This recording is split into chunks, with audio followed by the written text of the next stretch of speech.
ഏതായാലും ഇവിടെ പല ആളുകളും പ്രതിപാദിച്ച പോലെ വളരെയധികം സന്തോഷകരവും ആരോഗ്യകരമായ എല്ലാവിധ സദസ്സാണ് കഴിഞ്ഞ കാലങ്ങളിൽ ഉണ്ടായിട്ടുണ്ട്. ഇടയ്ക്കിടയ്ക്ക് എനിക്ക് ലീവ് എടുക്കേണ്ടി വന്നിട്ടുണ്ട് പല ജോലി ആവശ്യത്തൊക്കെ. എന്നാൽ പോലും ഇതിൽ വരാനുള്ളൊരു താല്പര്യം ഇടയ്ക്കിടയ്ക്ക് വരുന്നുണ്ട്. ഇനി നമുക്ക് മുന്നോട്ട് കൊണ്ടുപോകണം. മറ്റൊരു കാര്യം പറയാനുള്ളത്, ഇത് തുടങ്ങാൻ വേണ്ടി ഈ സ്ഥലം അനുവദിച്ച് തന്ന കാസിമിക്ക, അതുപോലെ തന്നെ ഇത് മുന്നോട്ട് കൊണ്ടുപോകാൻ ഉസാമ എടുത്ത ആ ഒരു ഇത്, അതോടൊപ്പം തന്നെ റഷീദിൻ്റെ ഒക്കെ വലിയ ഇതിൻ്റെ പിന്നിലുള്ള ഒരു വർക്ക് ആർക്കും മറക്കാൻ കഴിയില്ല. അങ്ങനത്തിലാണ് ഉസാമയോട് പ്രത്യേകിച്ച് പറയാനുള്ളത്. ജോലി ആവശ്യത്താണ് പോണത്. നമ്മുടെ മൊത്തത്തിലുള്ള കുടുംബത്തിലൊക്കെ ഉണ്ടാകുന്ന ക്ഷീണം, സ്വന്തം ആണുങ്ങൾ ഇവിടെ നാട്ടിലില്ലാത്തൊരു ഗതികേട് വരികയാണ്. അതുപോലെ എത്രയും പെട്ടെന്ന് പോയി അത്യാവശ്യം കാര്യങ്ങളായി കഴിഞ്ഞാൽ കുടുംബത്തിൽ തിരിച്ചു വന്നിട്ട് മാതാപിതാക്കളെ നോക്കാനും മറ്റുള്ള കാര്യങ്ങൾ ആക്കാനും അതോടൊപ്പം ഞങ്ങൾക്കൊരു ഊർജ്ജം കൂടി തരാനും വലിയൊരു ബാധ്യത ഉണ്ടാകുന്നു. അതോടൊപ്പം തന്നെ ഉസാമ പോകുന്നതിൽ മറ്റൊരു സങ്കടമില്ല.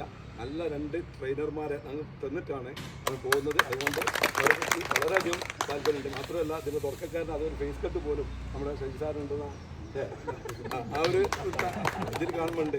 എനിക്ക് തോന്നി അങ്ങനെയാണ്. നിങ്ങൾക്ക് അങ്ങനെ തോന്നി എനിക്കറിയില്ല. അതൊക്കെ ആയിട്ട് സലാഹുദ്ദീൻ സാറല്ലേ ആ ഒരു കെട്ടുണ്ട്. സലാഹുദ്ദീൻ തന്നെ ആയിട്ടാണ് ഞാൻ കാണുന്നത്. ഏതായാലും നിങ്ങൾക്ക് എല്ലാവർക്കും നിങ്ങളെല്ലാവരും മനസ്സിലുള്ള അതേ താല്പര്യം എനിക്കുമുണ്ട്. എല്ലാവർക്കും നല്ലത് പറഞ്ഞുകൊണ്ട്